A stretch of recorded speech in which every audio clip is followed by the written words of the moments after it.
산속 바위 틈에 버려진 포대자루, 그 안에서 발견된 쌍둥이, 돌도 안 된 듯한 아이들인데 울지를 않습니다. 마치 무언가를 기다리고 있는 듯한 눈빛이었지요. 과부가 아이를 안는 순간 아이 하나가 작은 목소리로 속삭입니다. 집, 불, 조심. 겨우 말 배우는 나이인데 어떻게? 장터에서 숫자를 맞히고 거짓말을 알아채는 아이들. 사람들은 두려워하기 시작했습니다. 저 아이들, 대체 누구냐? 그리고 관아에서 사람이 급하게 왔습니다. 그 이야기, 지금부터 들려드리겠습니다. 안녕하세요. 사랑방 야담에 오신 여러분 반갑습니다.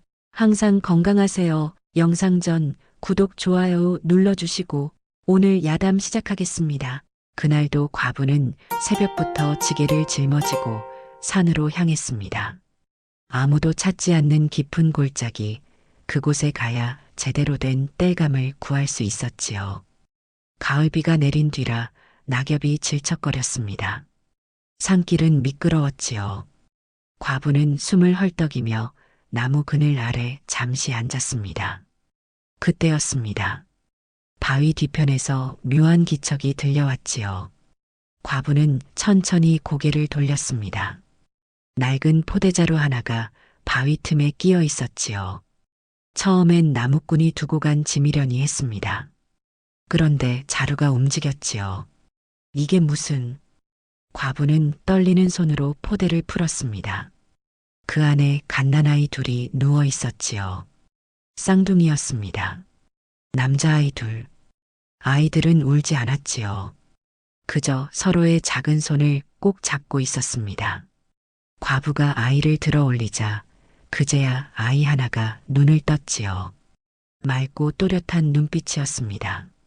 갓난아이 같지 않은 무언가를 아는 듯한 눈이었지요.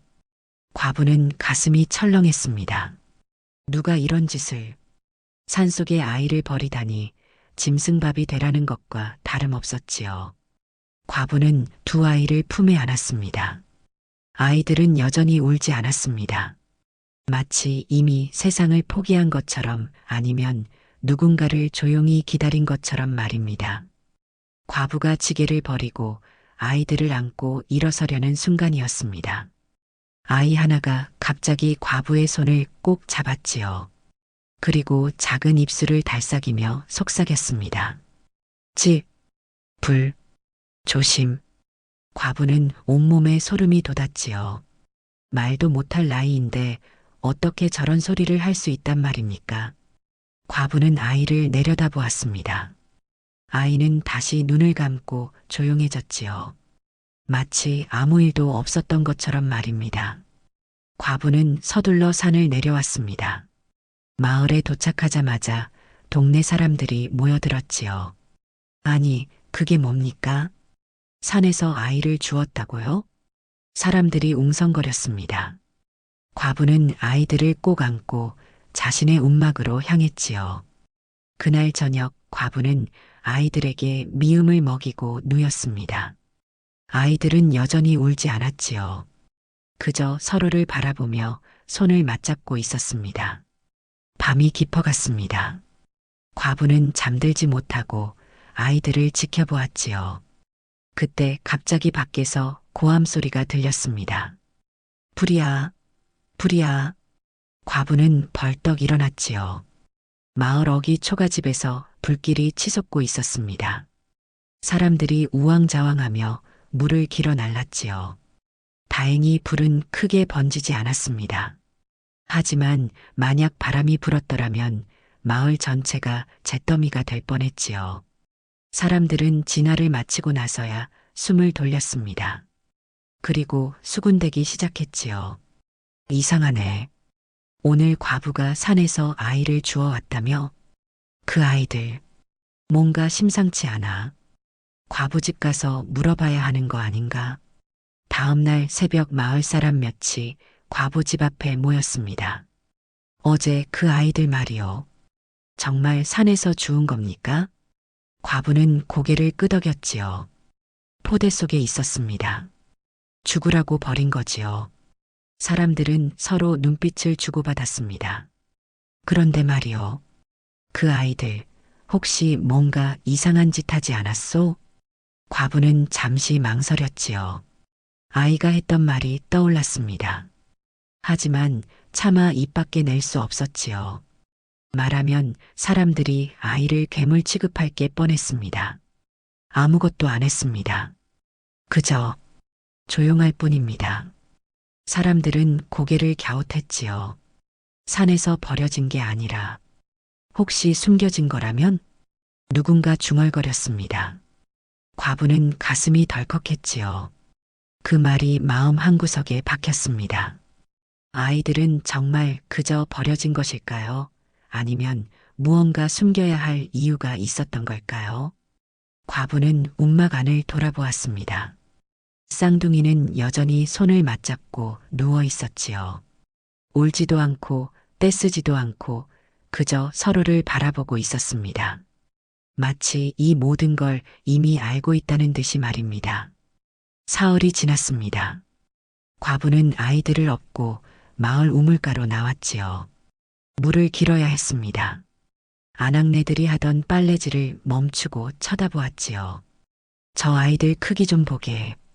10달은 넘었을 텐데 울지도 않는다며 귀신 들린 거 아닌가?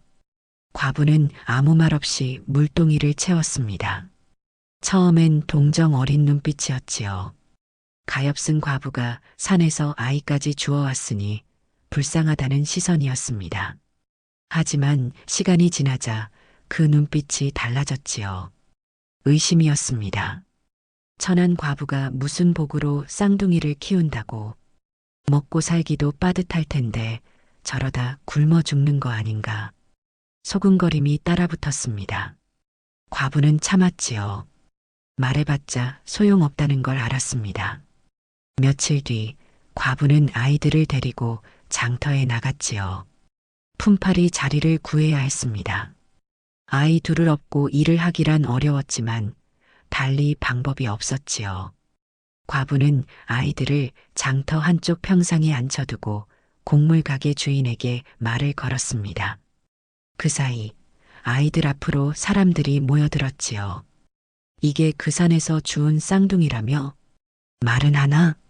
한 아낙이 아이 앞에 무릎을 꿇고 손뼉을 쳤습니다. 아이들은 반응이 없었지요. 그저 고개를 살짝 숙이고 앉아 있었습니다. 그런데 이상한 일이 벌어졌습니다. 아이 하나가 땅바닥을 내려다보더니 근처에 떨어진 나뭇가지 하나를 집었지요. 그리고 흙바닥에 무언가를 그리기 시작했습니다. 사람들이 숨을 죽이고 지켜보았지요. 선 몇 개가 그어졌습니다. 그건 분명 글자 같았지요. 저게 뭐야? 한자 아닌가? 장터 한쪽에 있던 훈장이 다가왔습니다. 그는 아이가 그린 흙바닥을 들여다보더니 눈을 크게 떴지요. 이건 사람 인자야. 사람들이 술렁였습니다. 말도 못하는 애가 글자를 안다고? 이상한데 뭔가 심상치 않아. 과부가 황급히 달려왔지요. 아이를 끌어안고 사람들에게 고개를 숙였습니다. 죄송합니다. 아이들이 장난을 쳤습니다. 하지만 사람들은 쉽게 물러서지 않았지요. 장난이 아니야. 저 애 분명히 뭔가 안다고. 그때 장터 구석에서 한 사내가 비웃으며 다가왔습니다. 동네에서 장깨가 많기로 유명한 자였지요. 진짜 똑똑하면 말이야. 이걸 맞춰봐라. 사내는 주머니에서 엽전 5잎을 꺼냈지요. 그리고 아이 앞에 놓았습니다. 이게 몇 개냐? 어디 똑똑하다며? 사람들이 웃음을 터뜨렸습니다. 말도 못하는 아이에게 숫자를 물으니 당연히 대답할 리 없었지요. 조롱이었습니다. 과부는 아이를 안아 일으키려 했지요. 그런데 아이가 움직였습니다. 작은 손으로 엽전을 하나씩 천천히 짚어 나갔지요.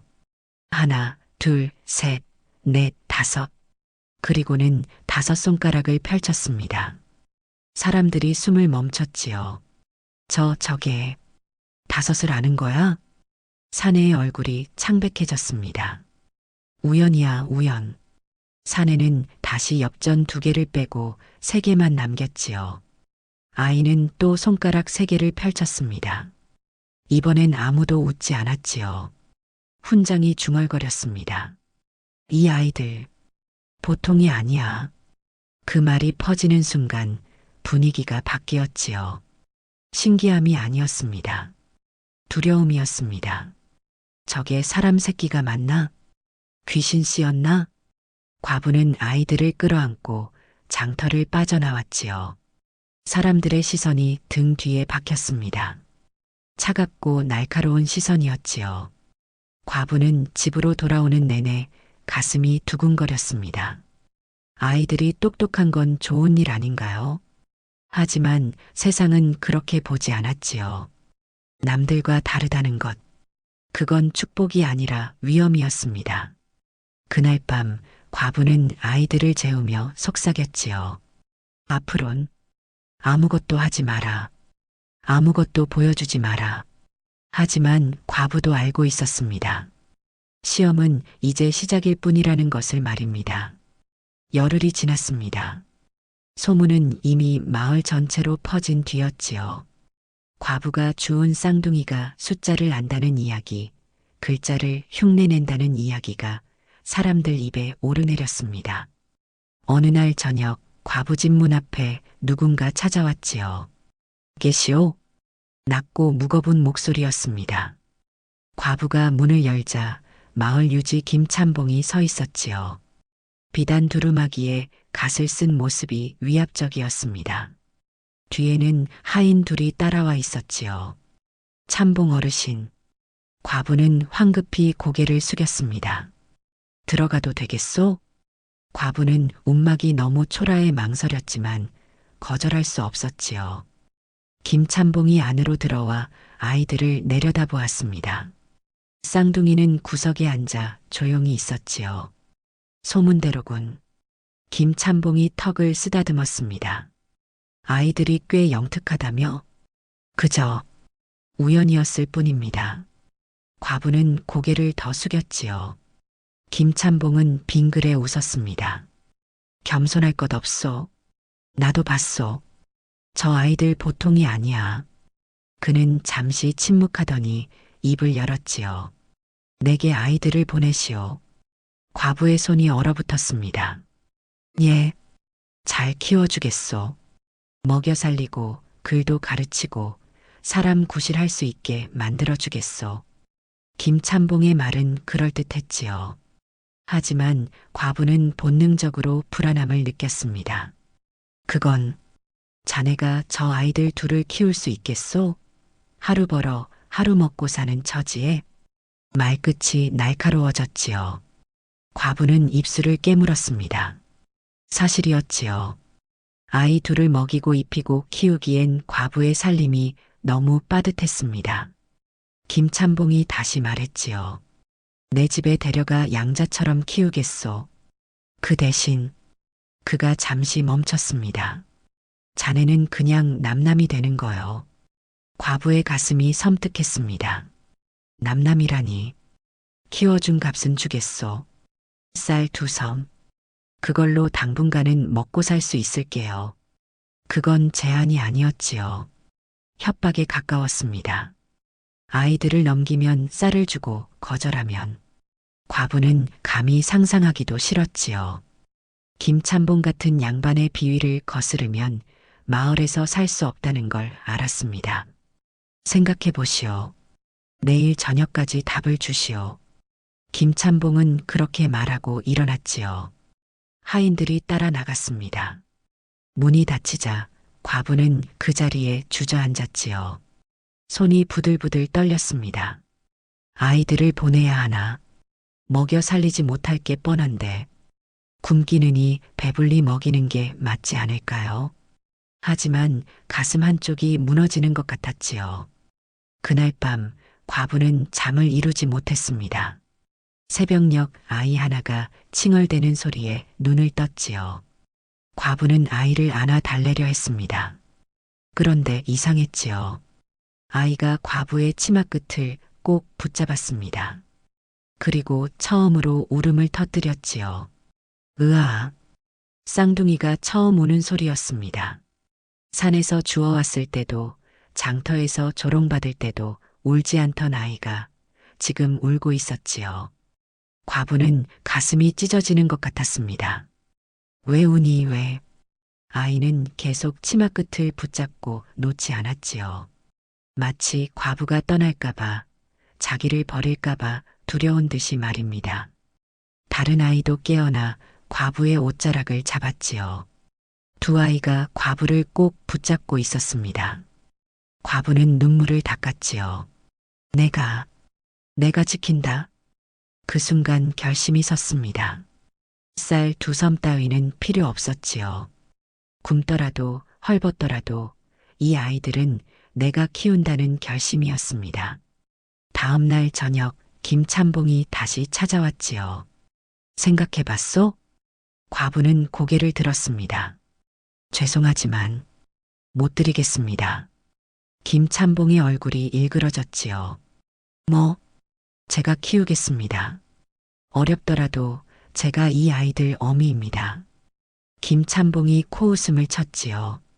어리석은 계집, 후회할 줄 알아. 그는 화를 내며 돌아섰습니다. 하인들이 뒤따라 나갔지요. 문이 닫히자 과부는 무릎이 풀렸습니다. 두렵긴 했지요. 하지만 후회는 없었습니다. 아이들이 과부의 손을 꼭 잡았지요. 그 작은 손의 온기가 과부에게 힘이 되었습니다. 하지만 과부는 알지 못했지요. 그 선택이 더 큰 대가를 부르리라는 것을 말입니다. 김참봉을 거절한 뒤로 과부의 살림은 더욱 궁해졌습니다. 마을 사람들이 일감을 주지 않았지요. 김참봉의 눈밖에 난 과부를 거들면 자기들도 미움을 살까봐 두려웠던 겁니다. 과부는 품팔이도 빨래도 구하지 못했지요. 쌀독이 비어갔습니다. 가을이 깊어지고 바람이 차가워졌지요. 겨울이 다가오고 있었습니다. 과부는 밤마다 쌀독을 들여다보며 한숨을 쉬었지요. 이걸로 버틸 수 있을까? 아이들은 날이 갈수록 컸습니다. 밥도 더 먹어야 했지요. 과부는 자기 몫을 줄여 아이들에게 먹였습니다. 하지만 그것도 한계가 있었지요. 어느 날 과부가 장작을 패고 있을 때였습니다. 마당 구석에서 또각또각 소리가 들렸지요. 과부가 고개를 돌리자 쌍둥이가 마당에 쪼그리고 앉아 있었습니다. 아이들이 돌멩이를 주워 줄을 세우고 있었지요. 하나, 둘, 셋, 넷. 돌멩이가 가지런히 놓였습니다. 그리고는 부엌에서 콩 한 줌을 가져와 나눠놓기 시작했지요. 큰 콩, 작은 콩, 썩은 콩, 종류별로 가려내고 있었습니다. 이 녀석들이, 과부는 웃음이 나왔지요. 하지만 며칠 뒤 더 놀라운 일이 벌어졌습니다. 과부가 아이들에게 밥을 주려고 할 때였지요. 아이 하나가 과부의 손을 잡았습니다. 그리고 고개를 저었지요. 응? 왜? 아이가 손가락으로 밥그릇을 가리켰습니다. 그리고 자기 입을 가리키더니 손가락 두 개를 펼쳤지요. 둘이서 나눠 먹겠다는 거구나. 가슴이 뭉클했습니다. 아직 말도 제대로 못하는 아이들이 과부가 먹을 게 없다는 걸 알고 있었던 겁니다. 아니다, 너희가 먹어라. 과부는 밥그릇을 아이들 앞에 놓았지요. 하지만 아이들은 계속 고개를 저었습니다. 사흘 뒤 과부는 아이들을 업고 장터로 나갔지요. 물을 사야 했습니다. 겨울을 나려면 김장을 해야 했지요. 과부는 주머니 속 동전을 만지작거리며 채소 가게 앞에 섰습니다. 무 2개 주시오. 20잎이요. 과부는 고개를 끄덕이고 돈을 내려 했지요. 그때였습니다. 등에 업힌 아이 하나가 과부의 손을 탁 잡았습니다. 응? 아이가 고개를 저었지요. 그리고 물을 가리키며 손짓을 했습니다. 받고? 작고 어눌한 목소리였지요. 주인이 눈을 흘겼습니다. 뭐, 누가 싫다는 거요? 아, 아닙니다. 과부는 당황해서 아이를 달랬지요.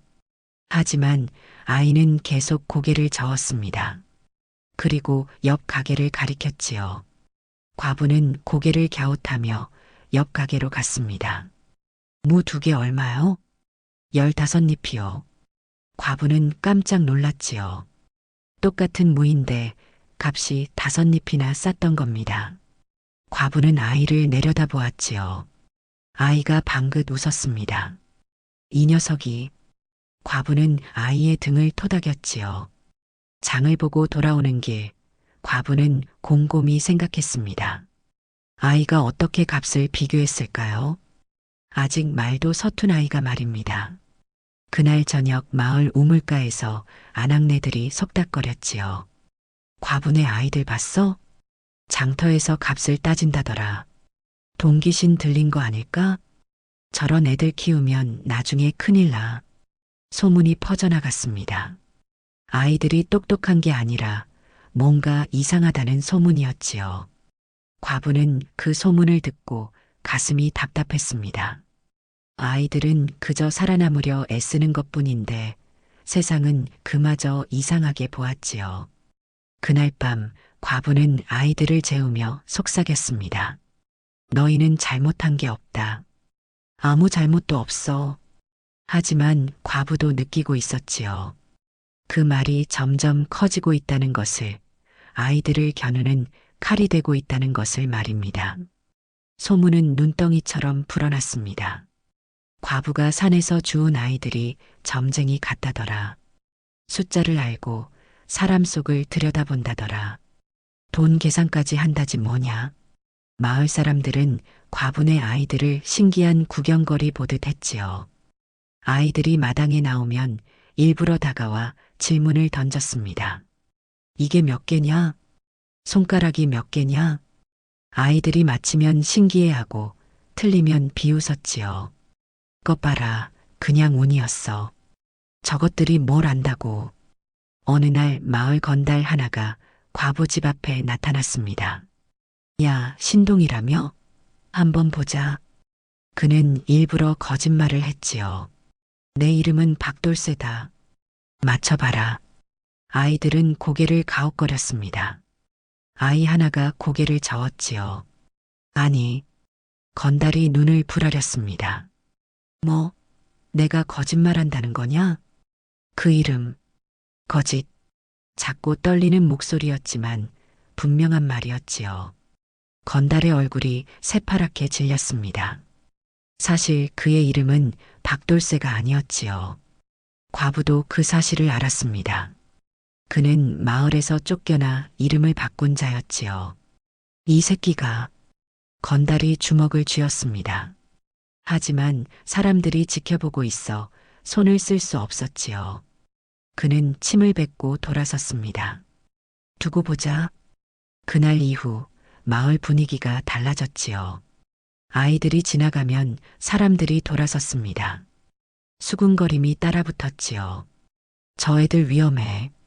남의 비밀을 들춰내잖아. 저러다 큰 탈 난다니까. 과부는 불안했습니다. 사람들의 눈빛이 날로 차가워졌지요. 어느 날 밤 과부네 움막 근처에서 수상한 그림자가 어른거렸습니다. 누군가 엿보고 있었던 겁니다. 과부는 아이들을 꼭 안았지요. 내가 지킨다. 내가 지켜. 하지만 그 말이 공허하게 들렸습니다. 세상은 아이들을 용납하지 않으려 했고, 이제 누군가는 아이들을 없애려 하고 있었지요. 한겨울이 왔습니다. 폭설이 내렸지요. 하루 종일 눈이 쏟아져 마을이 하얗게 뒤덮였습니다. 과부는 아이들을 방 안에 두고 잠시 나갔지요. 눈을 치워야 했습니다. 움막이 무너질까 두려웠지요. 1시경쯤 지나 돌아왔을 때였습니다. 아이가 한 명 없었지요. 어디 갔어? 어디 있어? 과부는 미친 듯이 집안을 뒤졌습니다. 하지만 아이는 보이지 않았지요. 문틈도 열리지 않았는데 아이가 사라진 겁니다. 과부는 신발도 제대로 신지 못한 채 밖으로 뛰쳐나갔지요. 애야, 어디 있니? 눈보라가 얼굴을 때렸습니다. 앞이 보이지 않았지요. 하지만 과부는 멈추지 않았습니다. 마을 사람들이 하나둘 나왔지요. 무슨 일이요? 아이가 없어졌어요. 이 밤에, 이 눈에 누군가 비웃듯 말했습니다. 거 봐라. 산에서 주운 건 결국 산으로 돌아가는 법이지. 저러다 얼어 죽을걸? 과부는 귀를 막고 싶었지만 아이를 찾아야 했지요. 산길로 올라갔습니다. 눈이 무릎까지 쌓였지요. 발이 시려왔지만 과부는 계속 걸었습니다. 애야, 어디 있니? 목이 쉬도록 불렀지요. 한 시진, 두 시진. 시간이 흘러갔습니다. 과부의 발은 감각이 없었지요. 손가락도 얼어붙었습니다. 하지만 멈출 수 없었지요. 내가 지키겠다고 했는데, 내가 어미라고 했는데, 눈물이 흘러내렸습니다. 눈물은 금세 얼음이 되었지요. 애야, 제발, 어디 있니? 과부는 비틀거리며 걸었습니다. 다리에 힘이 풀렸지요. 그래도 걸었습니다. 새벽이 밝아올 무렵이었습니다. 산길 아래 낡은 움막 하나가 보였지요. 과부는 마지막 힘을 짜내 그곳으로 달려갔습니다. 문을 열자 아이가 구석에 웅크리고 있었지요. 애야. 과부는 아이를 끌어안았습니다. 아이는 차갑게 식어 있었지만 숨은 쉬고 있었지요. 괜찮니? 괜찮아. 어미가 왔어. 과부는 자기 옷을 벗어 아이를 감쌌습니다. 그리고 품에 꼭 안아 체온을 나눴지요.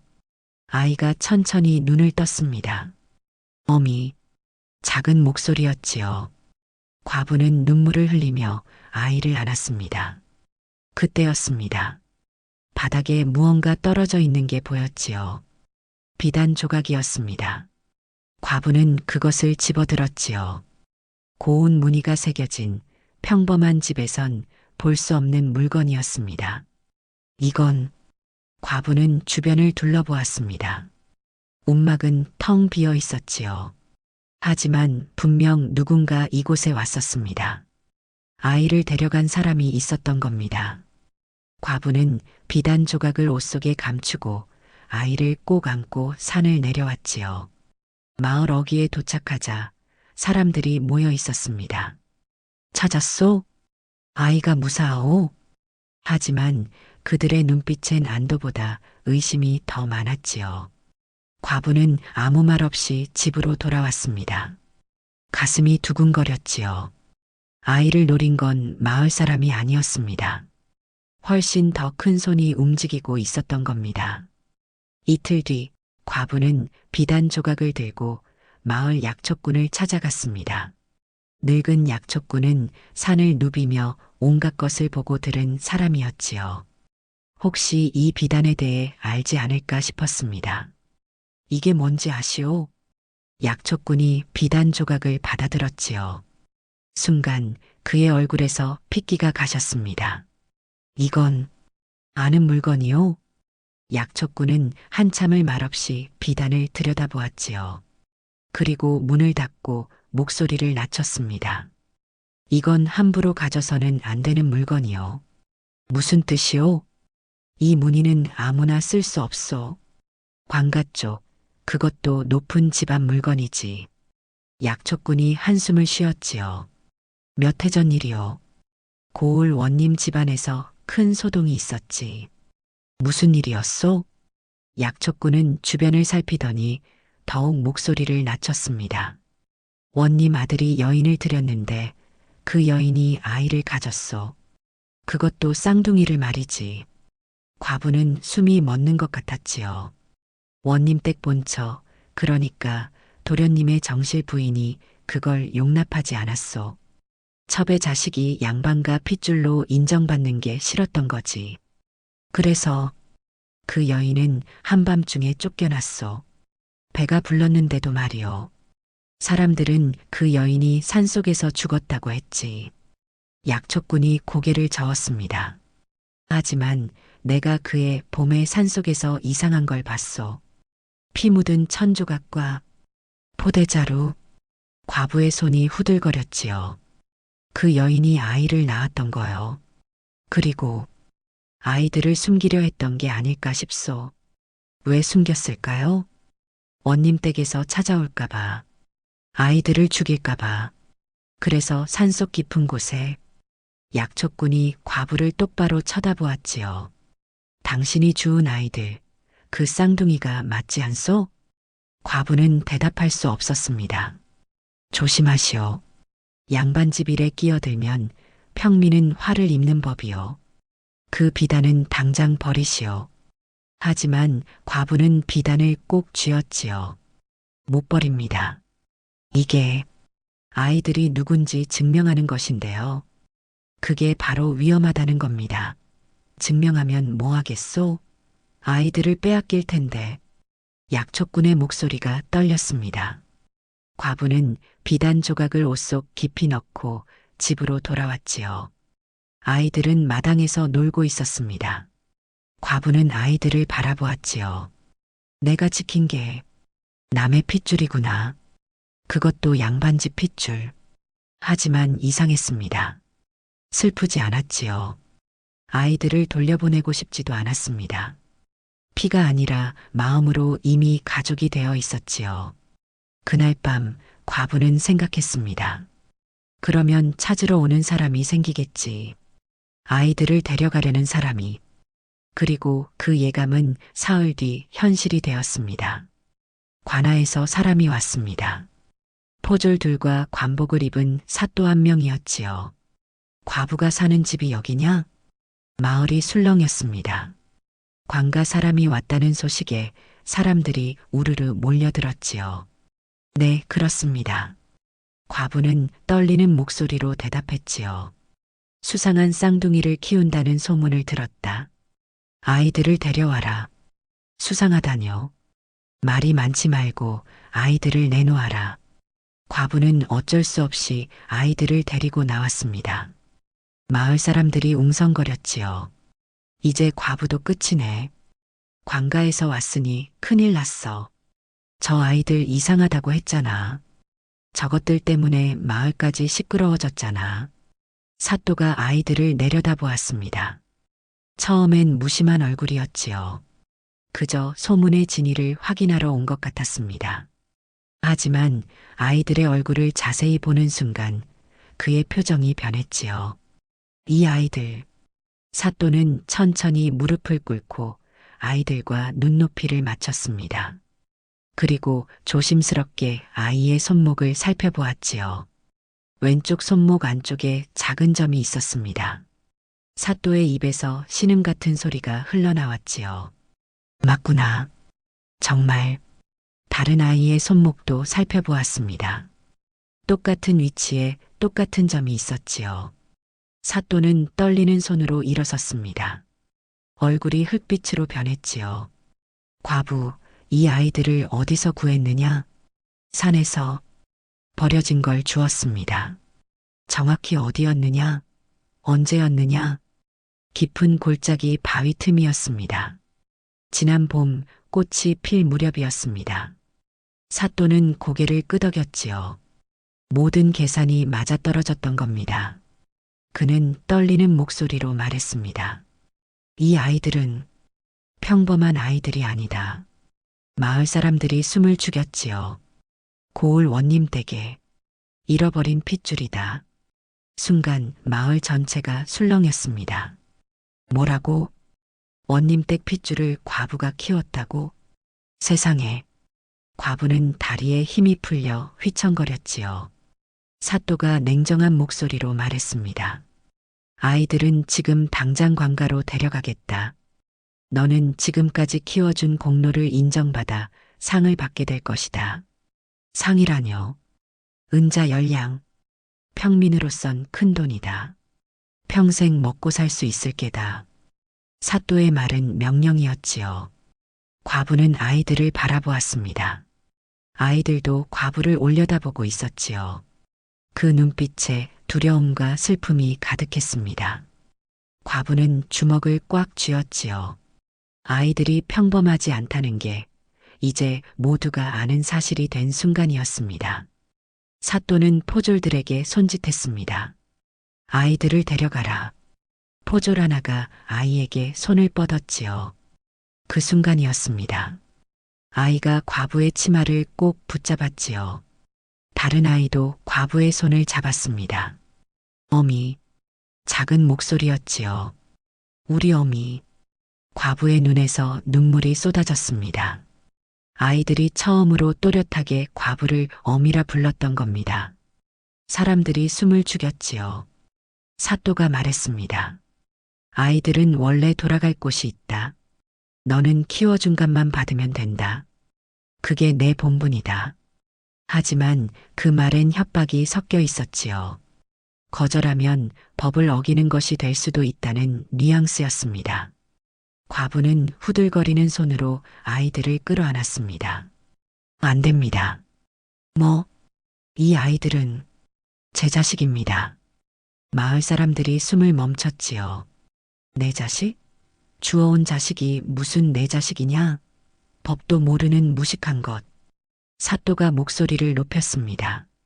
하지만 과부는 물러서지 않았지요. 피는 아니지만 마음으로 나았습니다. 과부의 목소리는 떨렸지만 단호했습니다. 버려졌을 때 안아준 건 접니다. 굶주렸을 때 제 밥을 줄여 먹인 것도 접니다. 아플 때 밤새 지킨 것도 접니다. 눈보라 속에서 찾아 헤맨 것도 접니다. 과부는 아이들을 더 꼭 안았지요.